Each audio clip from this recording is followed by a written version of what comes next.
আজ আমরা চলেছি গ্রিসের রাজধানী অ্যাথেন্স শহরের এক গোপন রত্নকে খুঁজে পেতে, যার নাম হলো অ্যানাফিওটিকা। এটি একটি ছোট্ট সুন্দর ছবির মতন এলাকা, যেটা অ্যাক্রোপলিসের পাহাড়ের ঢালে অবস্থিত। গ্রিসের রাজধানী অ্যাথেন্সে আমরা ঘুরতে এসেছি এবং এর আগে আমি তোমাদের সাথে শেয়ার করেছি এখানকার সবথেকে সুন্দর এবং আকর্ষণীয় জায়গা অ্যাক্রোপলিসের ভিডিও। যদি তোমরা না দেখে থাকো, প্লিজ আমার চ্যানেলে গিয়ে একবার দেখে নাও। এখন আমি তোমাদের সাথে শেয়ার করছি আরেকটি অন্যতম সুন্দর জায়গা, যেটার নাম হলো অ্যানাফিওটিকা। অ্যাথেন্সে প্রাচীন ইতিহাস আর গ্রামীণ সৌন্দর্যের এক অপূর্ব মেলবন্ধন হলো এই জায়গাটি। তো চলো দেরি না করে শুরু করা যাক আজকে আমার এই ব্লগ। আমি সুনন্দা, প্রবাসে আমার জগতে, গ্রিসের অ্যাথেন্স থেকে তোমাদের সবাইকে জানাই আমার ব্লগে ওয়েলকাম।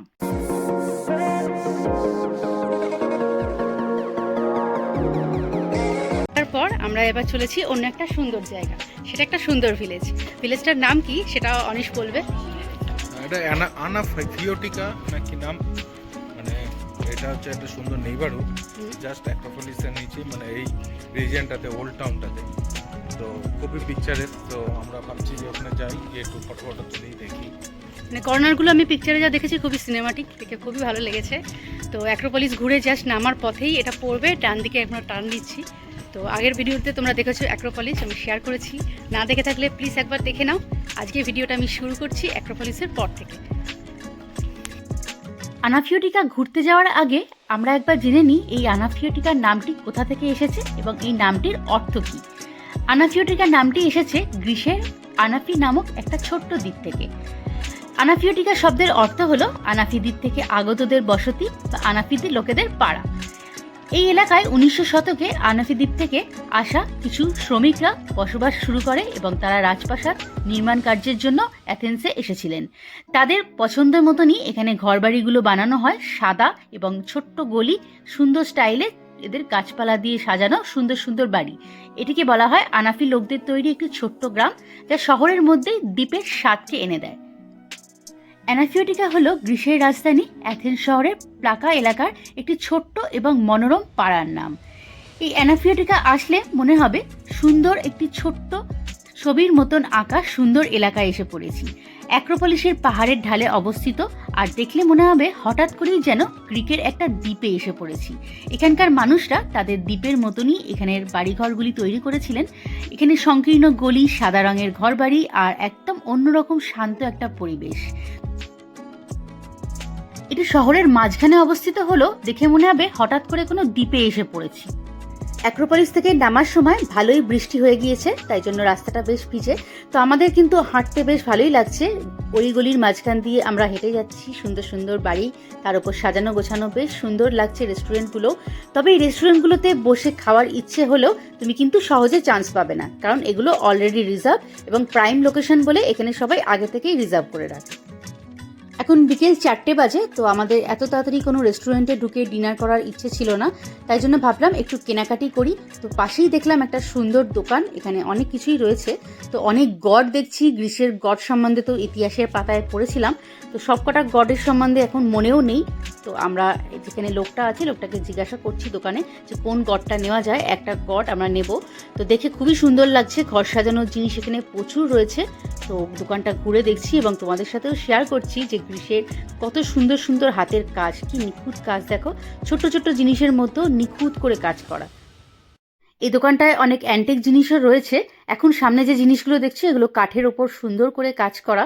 এখানে অর্নামেন্টসও রয়েছে, পুরনো স্টোন দিয়ে বানানো কিছু, তার সাথে ঘর সাজানোর জিনিসও প্রচুর, এমনকি গিফট করার জন্য ভালো ভালো জিনিস রয়েছে। দাম একটু বেশি, বার্গেনিং তোমাকে করতে হবে। তবে আমরা বেশ সুন্দর ঘুরে ঘুরে দেখছি, অনেক এক্সপিরিয়েন্সও হচ্ছে গ্রিসের কীরকম কী জিনিস বিক্রি হয় বা কীরকম কারুকার্য।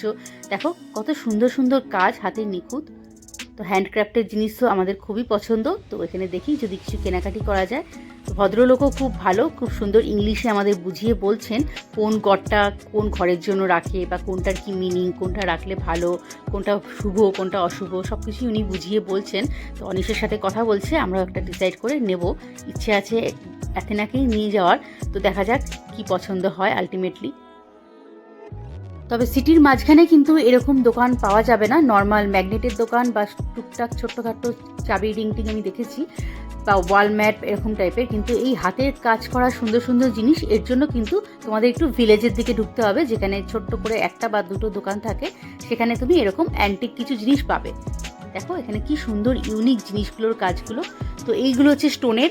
তো এখানেই উনি বললেন এখান থেকেই তুমি গড নিতে পারো পছন্দ করে। দেখো কত গড। অলিভ কাঠের জিনিস খুবই বিখ্যাত এখানে। বাইরে বৃষ্টিও পড়ছে, তো সেই অনুযায়ী আমরা এখন বেরোতেও পারবো না, তাই ভাবলাম বেশ একটু সময় নিই, পছন্দ করি। তো এখানে দেখে তো মনে হচ্ছে সবকটাই নিয়ে যাই, খুবই সুন্দর নিখুঁত কাজ। আর দেখো সাইজ অনুযায়ী মোটামুটি এরকম মিডিয়াম সাইজের কিছু নিলে 50 থেকে 80 ইউরো মতন দাম পড়ছে। তো এখানে তুমি কার্ডে পেমেন্ট করতে পারো, এটা একটা ভালো অপশান, কারণ ক্যাশ তো সবসময় এতটা ক্যারি করা যায় না। তো উনি বললেন তোমরা সময় নিয়েই দেখো। আর এই ছোটো ছোটো পিলার যেগুলো দেখছো এগুলো 15 ইউরো 20 ইউরো এরকম দাম রয়েছে। তো বেশ ভালো, রিজনেবল এগুলো। খালি কাঠের কাজগুলোর দাম আমি যা দেখলাম একটু বেশি, কারণ ওরা বললো ওগুলো হাতে কাজ করে এবং অনেক সময় নিয়ে করতে হয়। তো এবার আমরা পৌঁছে গেছি সিটির মাঝখানে। এখানে কিছু শোপিস কেনার আছে, তারপর ম্যাগনেট তো কিনতেই হবে। আর দেখলাম কিছু পিকচার রয়েছে যেগুলো তুমি নিয়ে গিয়ে ঘরে বাঁধাতে পারো। বিভিন্ন রকম সাইজের রয়েছে, বিভিন্ন পেইন্টের রয়েছে, বিভিন্ন ডিপেরও রয়েছে। এখানকার আর্টিস্টরা তারা হাতে এঁকেছে, বা কেউ কেউ অয়েল পেন্টিংয়েরও রয়েছে। তো এই ফ্রেমগুলো তুমি নাও নিতে পারো, আবার নিতেও পারো। অনেকেই ট্রাভেল করার জন্য ফ্রেমটা ক্যারি করতে পছন্দ করে না, তারা শুধু কাগজের মতন রোল করে দেয় এই প্রিন্টটা। তো সেই প্রিন্টটা নিয়ে যায়, বাড়িতে গিয়ে নিজেদের মতো নিজেরা ফ্রেম করে নেয়। তো এখানে অনেক রকমই অপশান রয়েছে ফ্রেম ছাড়া। তবে বেড়াল দেখো, বেড়ালেরও ম্যাগনেট বিক্রি হচ্ছে। এখানে লোকজন বেড়াল সত্যিই খুব পছন্দ করে। তো আমরা একটা ছবি নিলাম, আমরা স্যান্টোরিনিরই নিলাম, কারণ স্যান্টোরিনির পিকচারগুলো বেশ সুন্দর আঁকা রয়েছে। এখানে যে হেয়ার অ্যাক্সেসরিজগুলো দেখছো বিভিন্ন রকম কালারের, silver colour, golden colour, copper colour, বা এই স্টোনগুলো, এগুলো দেখলাম অনেকেই কিনছে এবং পরে ঘুরে বেড়াচ্ছে। এটা এখানকার গডেরা পরতো আগেকার দিনে, তো সেটাই এখন ট্রেন্ড। তো এবার আমরা এসেছি অ্যাথেন্সের যে ওপেন মার্কেট হয়, এখানে সবাই শোপিস কিনতে আসে। তবে এখানে ব্যাগ খুব সাবধান, এখানে শুনেছি চুরি হয় খুব বেশি। তো আমাদের আগেই বলেছিল, আমাদের হোটেল থেকেও বলেছিল এবং অনেক ফ্রেন্ডসরাও বলেছিল। আমার যে অফিস কলিগ গ্রিসে থাকে সেও বলেছিল এই মার্কেটটায় আসলে কিন্তু ব্যাগ খুব সাবধান, এমনকি মানি ব্যাগ, আইডি কার্ড নিজের কাছে খুব যত্ন সহকারে রেখে দেবে। এখান থেকে কিন্তু সম্ভাবনা খুব বেশি চুরি হয়ে যাওয়ার। তো এই মার্কেটটা ঘুরতে আসলাম। এখানকার লোকাল মানুষরাই এই মার্কেটটা দেয় এবং রোজই থাকে এটা সন্ধ্যে 6টা পর্যন্ত। তো আজকে দেখলাম বসেছে, এখনও বৃষ্টি পড়ার পর আবার দেখলাম সবাই সুন্দরভাবে সাজিয়ে গুছিয়ে বসেছে। তো আমরা একটু ঘুরে যাই।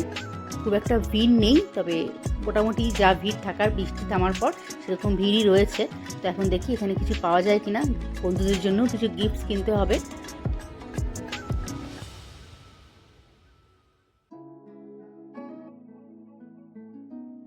এই মার্কেটটা কিন্তু অনেকটা বড় জায়গা নেই, আমাদের কলকাতার যে স্প্ল্যানেড আছে স্প্ল্যানেডের মতনই। এখানে অনেক জিনিসই বিক্রি হয়, টুকটাক গিফটের জন্য অনেক ভালো আইটেম পাওয়া যায়। তবে খুব সাবধানে চলতে হবে, তোমাকে দুদিকে চোখ কান খোলা রেখেই চলতে হবে, এবং বার্গেনিং করার কোনো অপশান নেই এখানে, কিন্তু এক দর। তবে জিনিস খুব রিজনেবল।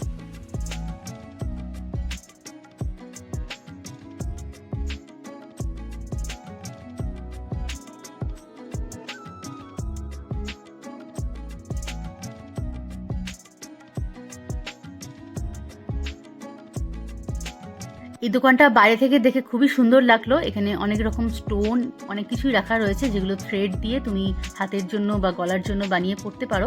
সব থেকে যেটা ভালো লাগলো, দেখো ওপরে সিলিংয়ে যে ড্রিম কাচারগুলো রয়েছে কত সুন্দর সুন্দর কালারের, দারুণ লাগছে। বাইরে থেকে দেখে অপূর্ব লাগলো, তাই জন্যই আমি আর সামলাতে পারলাম না লোভটা, একবার ঢুকেই পড়লাম। তোমাদের একবার দেখিয়ে দিই ড্রিম কাচারগুলো কি সুন্দর দেখো।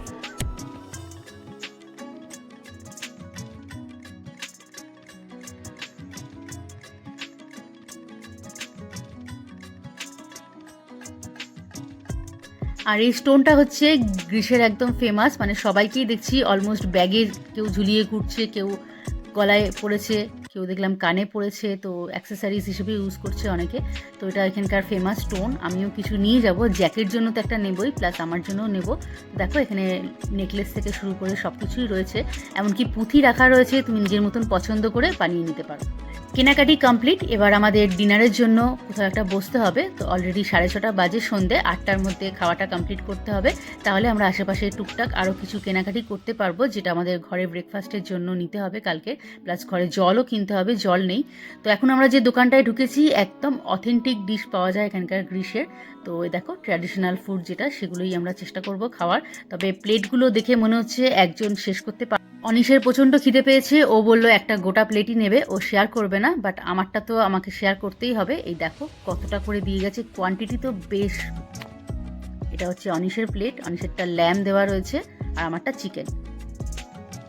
দাম কিন্তু বেশ রিজনেবল। এখানে অথেন্টিক খাবার আমরা খেলাম, তো মোটামুটি 15 থেকে 16 ইউরোর মধ্যে তুমি একটা বড় প্লেট পেয়ে যাচ্ছ, যেটা তুমি শেয়ার করেও খেতে পারো।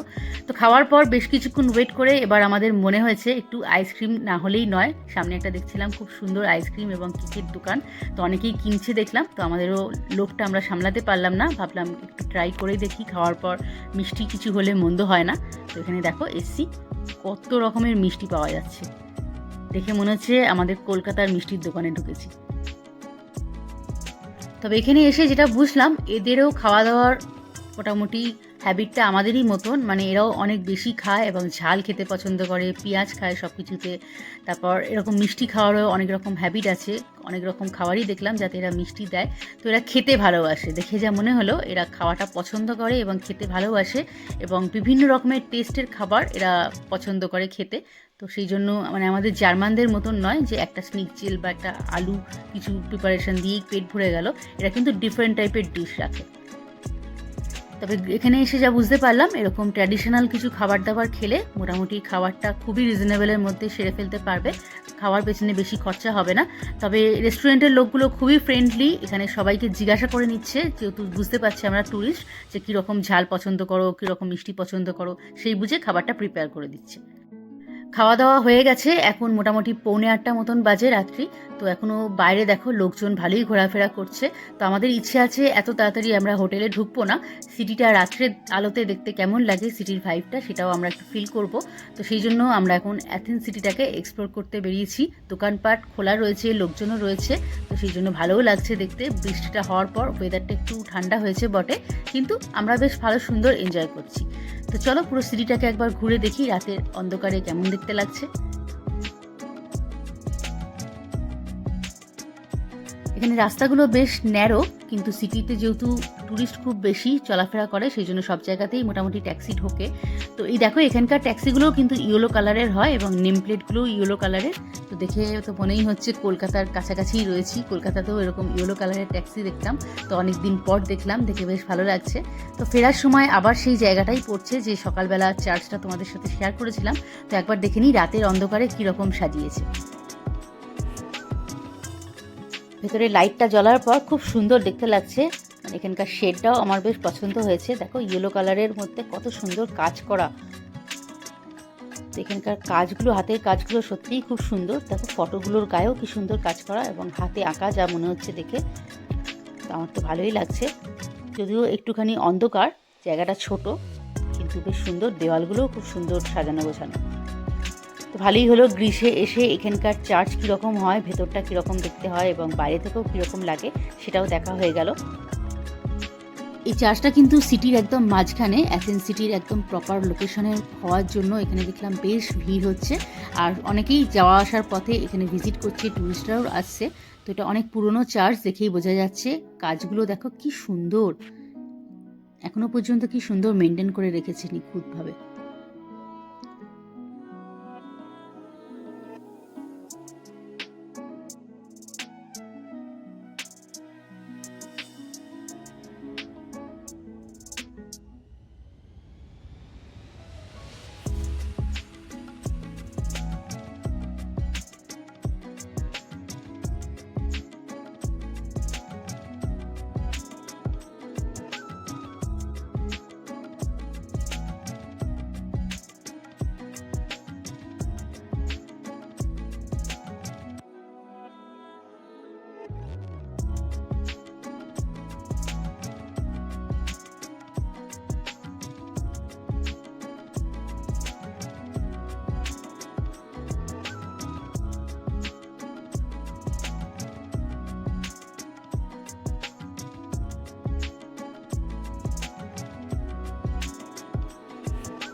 এবার আমরা চলেছি রাতের অন্ধকারে অ্যাথেন্স সিটিটাকে আরো ভালো করে এক্সপ্লোর করতে।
গ্রিসের রাজধানী অ্যাথেন্সে আজকে আমাদের শেষ রাত্রি।